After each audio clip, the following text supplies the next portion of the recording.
आइए इस समय हम लोग परमेश्वर के वचन से हम लोग सीखने के लिए जाएंगे। भजन संहिता उसका 90 अध्याय, उसका 12 पद हम पढ़ेंगे। आज हम अपने जीवन को थोड़ा सा जांचेंगे, अपने जीवन के विषय में थोड़ा बातचीत करेंगे कि हमारा जीवन है क्या और परमेश्वर हमसे क्या चाहता है। भजन संहिता 90 अध्याय उसका 12 पद। हमको अपने दिन गिनने की समझ दे। वेरी गुड, बीमार हो जाए। यस, हमको अपने दिन गिनने की समझ दे।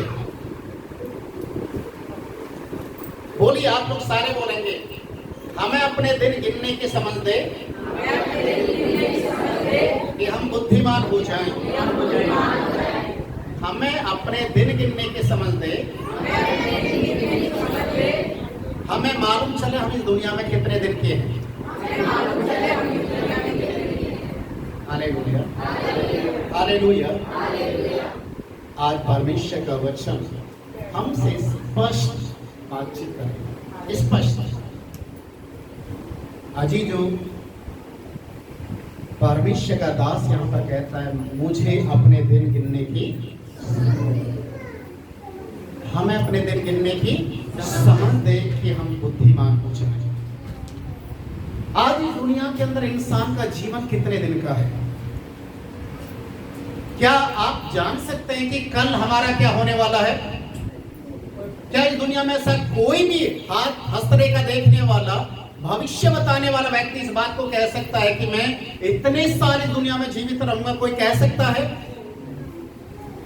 कोई भी नहीं कह सकता, कोई भी नहीं कह सकता, क्योंकि बाइबल हमें बताती है आज इंसान घमंडी हो चुका है, अहंकारी हो चुका है और वो परमेश्वर को ठेंगा दिखाता है। आज के समय में परमेश्वर का डर और भय मानने की जगह परमेश्वर को मजाकों में उड़ाने के लिए कोशिश करता है। और इसलिए आज परमेश्वर का वचन इस बात के लिए बिल्कुल स्पष्ट कहता है, हमें अपने दिन गिनने की समझ दे ताकि हम बुद्धिमान हो जाए। हमें बुद्धिमान होना है, मूर्ख बनकर इस दुनिया में नहीं जीना है। इस दुनिया में बहुत सारे लोग मूर्ख बनाते हैं, बहुत सारे लोग मूर्खता के काम करते हैं, पर वचन कहता है कि आज हमें उस मूर्खता से बाहर निकलना है। प्रभु ने आपको इसलिए चुना है ताकि आप निर्बुद्धि ना रहें, आप बुद्धिमान बन जाओ। Hallelujah, hallelujah. प्रभु के अनुग्रह को पहचाने। अभी बीते दिनों में जब हम लोग बातचीत कर रहे थे, लूका रचित सुसमाचार 13 अध्याय उसके 8वें पद, वहां से हमने एक बात को सीखा, एक बात को देखा जो परमेश्वर की आत्मा ने उसने भविष्यवाणी के रूप में हमसे बातचीत किया। प्रभु केवल 1 साल और रहने दे। Hallelujah, hallelujah. प्रभु केवल 1 साल और रहने दे, फले तो ठीक, नहीं तो इसे 1 वर्ष और रहे। ये आपको एक तरीके से परमेश्वर की ओर से भीख में मिला हुआ समय है। ये आपके अपनी ताकत के बलबूते पर आप जीवित नहीं है दुनिया में। Hallelujah, hallelujah. आज लोग कहते हैं कि मैं ये करूंगा, मैं वो करूंगा, ऐसा करूंगा, वैसा करूंगा। ये सब झूठ और प्रेम है।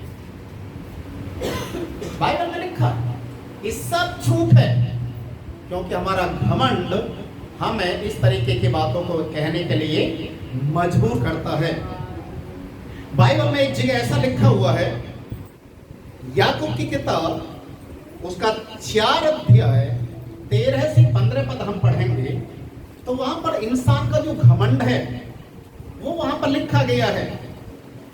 लोग कहते हैं मैं अगले साल ये काम करूंगा, मैं बिजनेस करूंगा, मैं फलाना करूंगा, मैं वहां जाकर ऐसा करूंगा, ये करूंगा, आज ये करूंगा, कल वो करूंगा। एक बात बताइए, वचन में क्या लिखा हुआ वहां पर?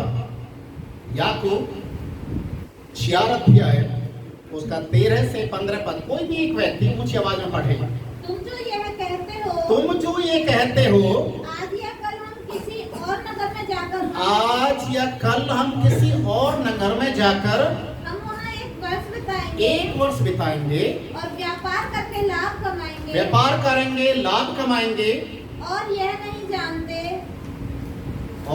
नहीं जानते कि कल क्या होगा। कल क्या होगा? सुन तो लो, हालेलुया। तुम्हारा जीवन है ही क्या? तुम्हारा जीवन है ही क्या? तुम तो भाप के समान हो। भाप के समान हो, अभी दिखाई दे रही है और कब खत्म हो जाएगी। हालेलुया। तुम घमंडी हो, इसलिए इन बातों को कहते हो कि हम ये करेंगे, वो करेंगे, पर कभी भी इस बात के लिए नहीं कहते प्रभु यदि आप चाहें तो मैं कर सकता हूं। हालेलुया। प्रभु को पीछे रखते हैं और अपने घमंड और अपने अहंकार को आगे रखते हैं। आज ही जो परमेश्वर का वचन कहता है, आज इंसान पूरी जिंदगी मेहनत करता है, काम करता है, जहां जैसा उसे काम मिलेगा वो कमाता है, बैंक बैलेंस इकट्ठा करता है, लॉकर भी खरीद लेते बैंक में जाकर और लॉकर में भी रखना शुरू कर देते, सोना चांदी गहना पैसा सब घरों के अंदर भी कहां छुपाना है, अलग अलग जगह अलग अलग तिजोरी टाइप का बना लेते छुपाने के लिए। और सबसे बुरी बात यह है कि इंसान सब कुछ करता है पर प्रभु के घर में आने के लिए उसके पास टाइम नहीं रहता, प्रभु को याद करने के लिए टाइम नहीं रहता।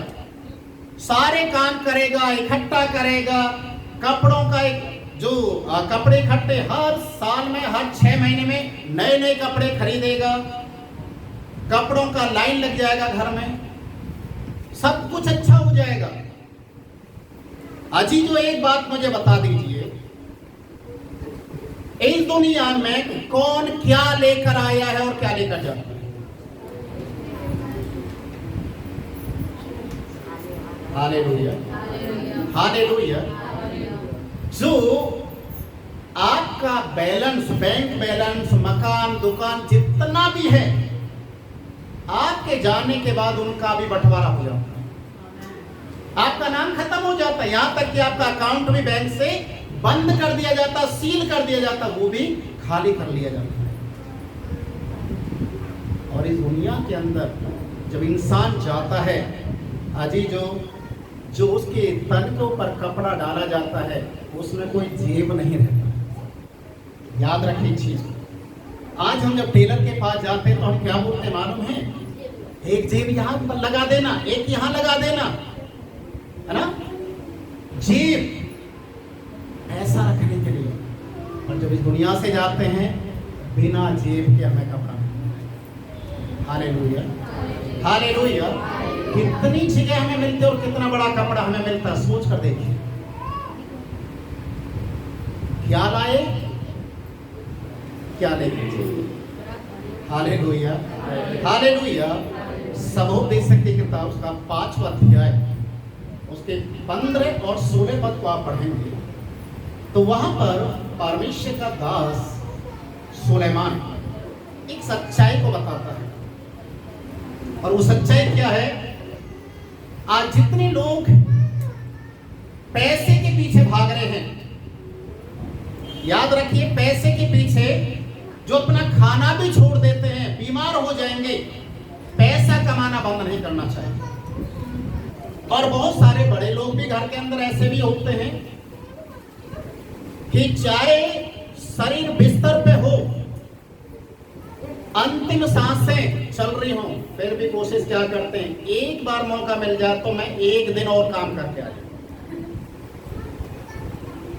पर यहां पर परमेश्वर का दास सबोपदेशक 5 अध्याय उसको 15 और 16 पद में क्या लिखा हुआ है? ऊंची आवाज में पढ़े, ऊंची आवाज में, कोई भी जरूर। जैसा वह मां के पेट से जैसा वो माँ के पेट से, याद रखिए किसके लिए ये वचन किसके लिए? मनुष्य के लिए। आप अपने लिए बोलिए, हाँ ये मेरे लिए है। तभी आपका दिमाग खुलेगा, तभी आपको समझ में आएगा। अगर आप बोलेंगे हमारे लिए, तो हमारे घर में तो बहुत सारे लोग हैं, हमारे पड़ोस में बहुत सारे लोग हैं, हम सोचेंगे ये उसके लिए होगा क्योंकि वो कमाने नहीं जाता, वो ज्यादा कमाता उसके लिए होगा। ये ऐसा नहीं सोचना है, ये आपके लिए है। और क्या लिखा हुआ है? जैसा मैंने माँ के पेट से वह शब्द को काट दीजिए थोड़ी देर के लिए। वह जो शब्द है उसको काट कर बोलिए मैं। तब इस वचन को पढ़िए, आपको समझ में आ जाएगा। जैसा मैं माँ के पेट जैसा मैं माँ के पेट से आया, अब ये मैं शब्द आ गया तो ये किसके लिए आ गया वचन? मेरे लिए। जैसा मैं माँ के गर्भ से निकलाया निकला है, कैसा निकला? नंगा। ओके, चुप। यस, वैसा ही लौट जाएगा, वैसा ही लौट जाएगा। नंगा ही जैसा आया था, हाँ, और अपने परिश्रम के बदले कुछ भी ना पाएगा। कुछ भी नहीं पाएगा। Hallelujah, hallelujah. नंगा आया था और नंगा ही चला जाएगा। नंगे का मतलब आपको मालूम है? बच्चा जब पैदा होता है तो नंगा होता है, जब यहाँ से जाता है तो कुछ ना कुछ लपेट कर उसको भेजा जाता है। नंगे का मतलब होता है बिल्कुल लंगा, खाली हाथ, खाली हाथ। Hallelujah, hallelujah. वो खाली हाथ, उसको उसके परिश्रम से कोई फायदा नहीं है। रात दिन मेहनत करेगा, कुड़ेगा, कुड़ कुड़ कर कमाएगा, कुड़ कुड़ कर सब कुछ करेगा, इधर छुपाएगा उधर छुपाएगा, पत्नी से छुपाएगा, कोई पति से छुपाती है, सब करते हैं, पर लेकर क्या जाएगा? मैं एक घटना के विषय में सुना था मैंने। किसी परिवार के अंदर जो पति है वो इतना कमाने वाला था, इतना कमाने वाला, अच्छी एक पोस्ट पर था, और वो लाकर अपनी पत्नी के हाथ में सारा पैसा देता था। पति को नहीं पता कि मेरी पत्नी उसके पैसे का क्या करती है, पर पत्नी इतनी समझदार थी, जो रजाई होती ना, रजाई गद्दे साइड से फाड़ फाड़ कर उनमें भी पैसा डालना शुरू कर दिया। जो टॉयलेट का पाइप होता है, पन्नी के अंदर में पैसा रख के और कई पन्नियों से बांध कर धागे से लटका कर किसी अच्छी चीज से पाइप में डाल दिया। बैंक में भी, इधर भी उधर भी, इतना सारा उसने पैसा इकट्ठा कर दिया है, सोना चांदी बहुत सारी चीजें। एक दिन पत्नी मर गई। जब पत्नी मर गई तो बिना बताकर मर गई। उसके परिवार के लोग, उसके घर वाले देखने लगे कि कितनी LIC कर रखी है, कितना अकाउंट में, कितने अकाउंट खुलवा रखे हैं, कितना किया है। मेरे सुनने में आया कि कई महीनों तक उसके घर परिवार के लोग ढूंढते रहे और जहां ढूंढा वहीं कुछ ना कुछ मिला। लाख, 3 लाख, 5 लाख, 10 लाख, लाखों की संख्या में पैसा उसने जोड़ दिया। बिस्तर के अंदर, गद्दे के अंदर, बेड के अंदर, टॉयलेट सीट के अंदर, पाइप के अंदर, पता नहीं कहां उसने पैसे को इकट्ठा किया। क्या लेकर गई? क्या लेकर गई?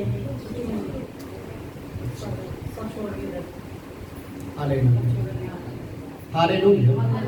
यहाँ पर परमेश्वर का दास इसी बात को कहता है कि उसकी परिश्रम से उसे कोई भी फायदा नहीं मिला। परमेश्वर का वचन जैसा लूका उसके 13 अध्याय के 8वें और 9वें पद में लिखा हुआ है, प्रभु 1 वर्ष और रहने दे, केवल 1 वर्ष और रहने दे, आगे कोई सही चले फले तो इसके लिए फायदा, नहीं तो जो तेरी ओर से हो चुका है आज्ञा वो तो कोई टाल नहीं सकता है। अजी जो अब सबसे बड़ी बात है, मैंने एक जगह एक आर्टिकल पढ़ा था, बहुत साल पहले की बात है, जब मैं खुद पढ़ता था उस समय की बात है। जब कोई मुर्दे को लेकर जाता है, ध्यान से सुनने वाली बात है, याद रखिए, जब कोई मुर्दे को लेकर जाता है तो लोग रास्ते में, गाड़ी चलाने वाले भी रुक जाते हैं, पैदल चलने वाले भी रुक जाते हैं और सब उसके लिए हाथ जोड़ते हैं, मुर्दे के लिए। क्यों? क्योंकि सबका यही गति हो गई। सच्चाई है सबको से लाभ रहना है। यस, ये एक सच्चाई है।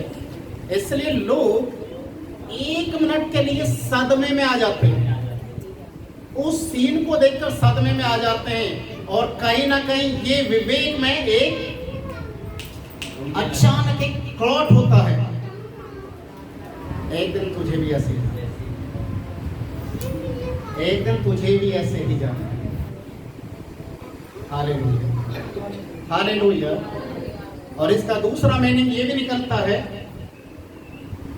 हाथ जोड़कर कि आप चलिए, आपके पीछे पीछे मैं भी आ रहा हूं। Hallelujah, hallelujah. एक सच्चाई है, इससे कोई मुकर नहीं सकता। अगर किसी को बोला जाए कि तेरा समय नजदीक है, जो करना फटाफट कर ले, तो हमें ऐसा लगता है कि कोई हमें बद्दुआ दे रहा है ना, कोई हमें बद्दुआ दे रहा है। ये ऐसे बोल कैसे सकता है कि तेरा समय खत्म होने वाला है? गुस्से से भर जाते हैं, ऐसे व्यक्ति से बातचीत करना भी बंद कर देते हैं। अरे उसने मेरे से ऐसा बोल दिया, तेरा समय पूरा होने वाला है, अभी तो मेरी शादी भी नहीं हुई, अभी तो मैंने दुनियादारी को देखा ही नहीं है। ये बोलता है कि मरने के लिए बुड्ढे बैठे हुए, मैं क्यों मरूं? ये हमारा घमंड और हमारा अहंकार है जो इस तरीके की बातों को कहता है। इस दुनिया के अंदर कोई भी व्यक्ति कोई सर्टिफिकेट लेकर नहीं आता, इसकी वैलिडिटी इतने दिन की। Hallelujah, hallelujah. परमेश्वर के वचन में जैसा हम लोग सीख रहे हैं कि परमेश्वर का दास कहता है, मुझे अपने दिन गिनने की समझ नहीं। अभी आपने शायद अभी सुना भी था कि अचानक भाई की तबीयत ज्यादा खराब हो गई थी, हॉस्पिटल में भागे, इधर उधर भागे, रोना धोना भी शुरू कर दिया। ऐसे बहुत सारे घरों के अंदर होता है, अकस्मात होता है।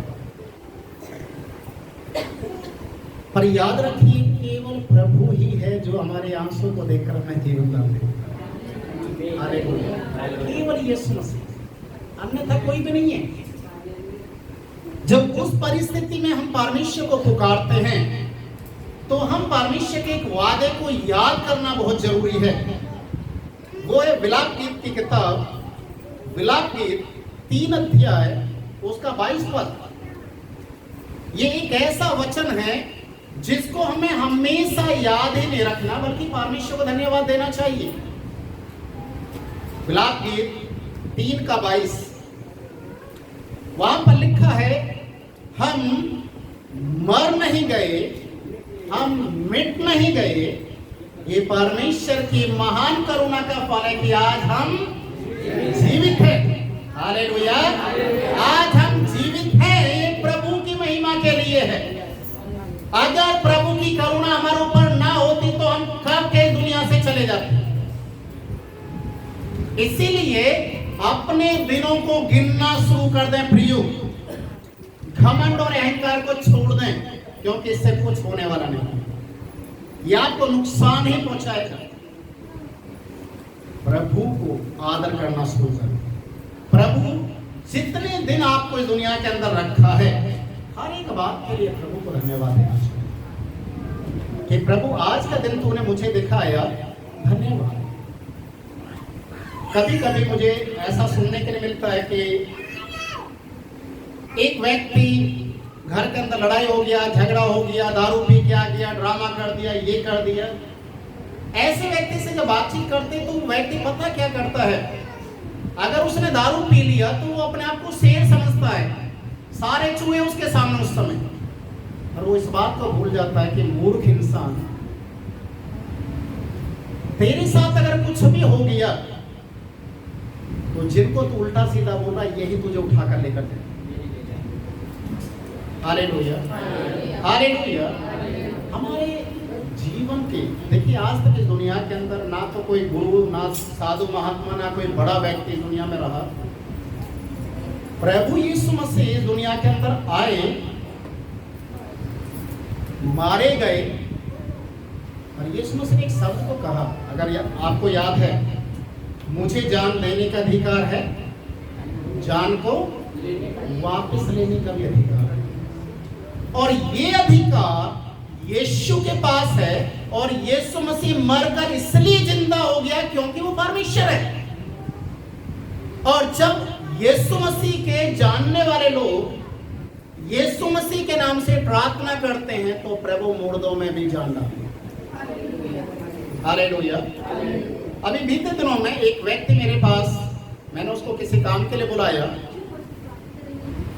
वो बोल रहा है कि मैंने सुना है, मैं YouTube पे बहुत सारे ऐसे वीडियोज आते हैं, मैंने देखा कि यीशु मसीह के नाम से लोग ठीक हो जाते हैं, मुर्दे भी जिंदे हो जाते हैं। ये बात सही है गलत है? यानी कि आप चर्च में आकर तो देखिए, आप चर्च में आकर तो देखिए, विश्वास करके तो देखिए, तब आपको मालूम चलेगा कि ये बात सही है या गलत है। आज लोग कंफ्यूज है, मालूम है कि यीशु के नाम से ऐसे काम कैसे हो सकते हैं। वो इसलिए हो सकते हैं क्योंकि यीशु मसीह के पास वो ताकत है, वो अधिकार है, और वो जीवित है, और हमेशा हमेशा के लिए जीवित है। और वो कहता है कि मैं मर गया था, देख मैं युगानुयुग, जो जीवित है वही काम कर सकता है। आप जीवित है तभी आप काम कर सकते हैं। मरने के बाद आप फोटो में नजर आएंगे, कोई मुस्कुराते आएगा, कोई कैसी शक्ल बनाते हुए आएगा, वो जैसा वैसा ही रहेगा, परमानेंट हो जाएगा वो। मैं सही बता रहा हूं, किसी भी फोटो को देखना, जिसमें जैसा पिक्चर खिंच गया ना, वो खिंच गया, और आप जीवित हैं। आप आजकल लोग सेल्फी का जमाना है ना, लोग ऐसे सेल्फी लेते हैं, कोई ऐसे लेता है, कोई ऐसे लेता है, कोई ऐसे लेता है। अब जिंदगी तभी तो ले रहे हैं, मरने के बाद तो अगर ऐसा ले लिया वो ऐसा ही रहेगा फोटो में, जितनी बार देखेंगे, जितने साल देखेंगे, ऐसे ही रहेगा। हालेलुया। आप जीवित हैं, प्रभु का धन्यवाद करना चाहिए। Hallelujah, hallelujah. परमेश्वर के वचन में लिखा, हम मर नहीं गए, हम मिट नहीं गए। ये परमेश्वर की दया है कि आज हम प्रभु के भवन में हैं। हालेलुया। हम इसकी महिमा कर रहे हैं। एक मुर्दा कभी भी परमेश्वर की महिमा नहीं कर सकता। परमेश्वर का दास एक गाने को गाता है, जब मैं कब्र में चला जाऊंगा तेरे लहू से क्या फायदा होगा, है ना। मिट्टी क्या तेरा धन्यवाद कर सकती है, क्या वो तेरी सच्चाई का प्रचार करे। सुना ये गाना? शायद नहीं सुना होगा। मिट्टी क्या तेरा धन्यवाद कर सकती है, क्या वो तेरी सच्चाई का प्रचार करे। हे यहोवा मुझ पर अनुग्रह कर, हे यहोवा मेरा सहायक हो। हे यहोवा मुझ पर अनुग्रह कर, हे यहोवा मेरा सहायक हो। आप YouTube पे इस गाने को सर्च कर सकते हैं। प्रभु का दास कहता है, जब ये मिट्टी में चली जाएगी तेरा धन्यवाद नहीं कर सकते। जब हम जीवित हैं तो प्रभु की महिमा करें। Hallelujah, hallelujah. अंत में एक वचन और हम देखेंगे, पहला कुरिन्थियों की किताब उसका 6 अध्याय उसका 20 पद, और वहां पर इस प्रकार से लिखा हुआ है, हम दान देकर मोल लिए गए हैं। क्या देकर? दान देकर मोल लिए गए हैं। हम अपने शरीरों से क्या करें? क्या करें? प्रभु की महिमा करें। प्रभु की महिमा करने के लिए क्या करना पड़ेगा? भगवान को खोलना पड़ेगा। अपने मुंह को खोलकर परमेश्वर को धन्यवाद देना, उसके गीतों को गाना, उसके वचन को पढ़ना, उसके वचन को सुनना है, उसके अनुसार चलना है। ये है प्रभु की महिमा। जो आप प्रार्थना करेंगे लोग ठीक होंगे, ये है प्रभु की महिमा। जो आप लोगों के सुख दुख में खड़े होंगे, ये है प्रभु की महिमा। प्रभु आपको अपने वचन के द्वारा इस्तेमाल करना चाहता है, आपके द्वारा अपनी सेवा को लेना चाहता है, आपके द्वारा परमेश्वर अपने कामों को करना चाहता है। इसलिए अपने देह के द्वारा प्रभु की महिमा। आप खरीदे गए, याद रखिए, आपका शरीर आपका अपना नहीं है। आप नहाते हैं, धोते हैं, शैम्पू लगाते हैं, साबुन लगाते हैं, क्या क्या करते हैं खूबसूरत दिखने के लिए, और आपकी बदबू दूर होने के लिए सेंट भी इस्तेमाल करते हैं, है ना, बहुत सारी चीजें करते हैं। और कभी कभी इस आत्मा के लिए भी सोच लिया, हालेलुया, जो इस शरीर के अंदर है, इस आत्मा की भी सुन लिया करो प्रभु क्या कहता है। Hallelujah, hallelujah. आइए सभी अपनी आंखों